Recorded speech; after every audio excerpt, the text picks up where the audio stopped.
What more needs to be done? Well, more people need to get in their houses. More people need to, you know, have their own home there. But the systems are in place to continue the reconstruction of New Orleans. You know, people said, but the federal response was slow. Don't tell me the federal response was slow when there was 30,000 people pulled off roofs right after the storm passed. You know, I remember going to see those helicopter drivers, Coast Guard drivers, to thank them for their courageous efforts to rescue people off roofs. 30,000 people were pulled off roofs right after the storm moved through. It's a pretty quick response. Could things have been done better? Absolutely. Absolutely. But when I hear people say the federal response was slow, then what are they going to say to those chopper drivers or the 30,000 that got pulled off the roofs? The other part of the look, I was affected by TV after the elections. When I saw people saying, I never thought I would see the day that a black person would be elected president. And a lot of people had tears streaming down their cheeks when they said it. And so I am considering myself fortunate to have a front row seat on what is going to be an historic moment for the country. President-elect Obama's election does speak volumes about how far this country has come when it comes to racial relations. But there's still work to do. There's always going to be work to do to deal with people's hearts. So I'm looking forward to it. Really am. I think it's going to be an amazing amazing moment. Michael Allen, yeah, Michael Allen. Mr. President, would be you. Mr. President, often presidents leave here, they say they're going to decompress, and then pretty soon they're right back in their office. I wonder how quickly you think you're going to be back at it, whether it's writing your book, whether it's speaking, whether it's traveling overseas. You know, Mike, I don't know, probably next day. I'm a type A personality. You know, I just can't envision myself, you know, the big straw hat and Hawaiian shirt sitting on some beach. So, particularly since I quit drinking. Anyway, so I predict to you that, first of all, I'm not sure what to expect. For the last 8 years, you know, I have had a national security briefing every day but Sunday. And when you get a national security briefing, it is a reminder of the responsibilities of the job. It's just a daily reminder about, you know, what may or may not happen. The interesting thing about this job, by the way, is it's one thing to deal with the expected, you know, what you anticipate. The real challenge is to be in a position to deal with the unexpected, and that's why those intel briefings are so important, because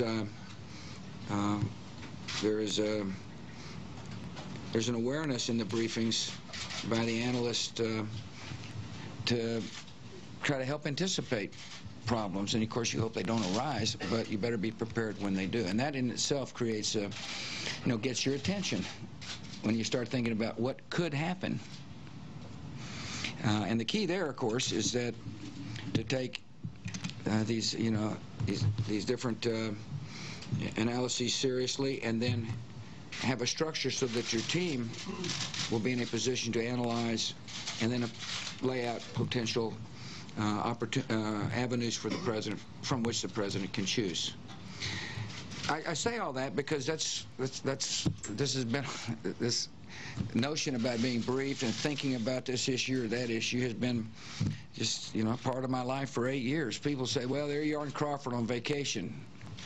You never escape the presidency. It travels with you everywhere you go. And there's not a moment where you don't think about being president, unless you're riding mountain bikes as hard as you possibly can, trying to forget for the moment. And so I wake up in Crawford Wednesday morning, and I suspect I'll make Laura coffee and, go get it for her. And it's going to be a different feeling. And it's kind of like, I'll report back after I feel it. Last question, Ann, since you've been there from day one. Oh, thank you. And I wanted to ask you about day one. You arrived here wanting to be a uniter, not a divider. Do you think Barack Obama can be a uniter, not a divider, or with the challenges for any president and the unpopular decisions, is it impossible for any president to be a uniter, not a divider? I hope the tone is different for him than it has been for me. I am disappointed by the tone in Washington, D.C. I try to do my part by not engaging in the name-calling and by the way, needless name-calling.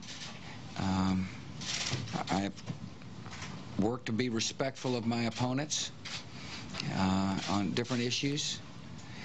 We did find some good common ground on a variety of issues. No Child Left Behind, Medicare, prescription drugs, PEPFAR. In the end, the funding for troops in Iraq.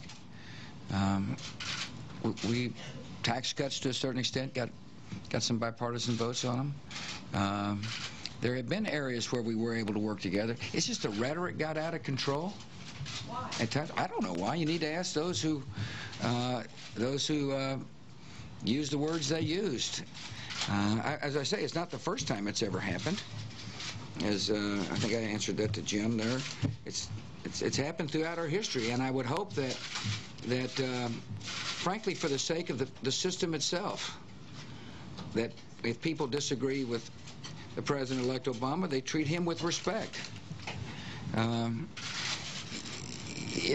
worry about people looking at our system saying, why would I want to go up there and, work in that kind of environment? And so I wish him all the best, and no question he'll be, there will be critics. And there should be. We all should welcome criticism on different policies. The great thing about our democracy, people have a chance to express themselves. I just hope the tone is respectful. He deserves it, and so does the country. It has been an honor to work with you. I meant what I said when I first got up here. I wish you all the very best. I wish you and your families all the best. God bless you. Thank you, Mr. President. Wow, those were 50 fascinating minutes.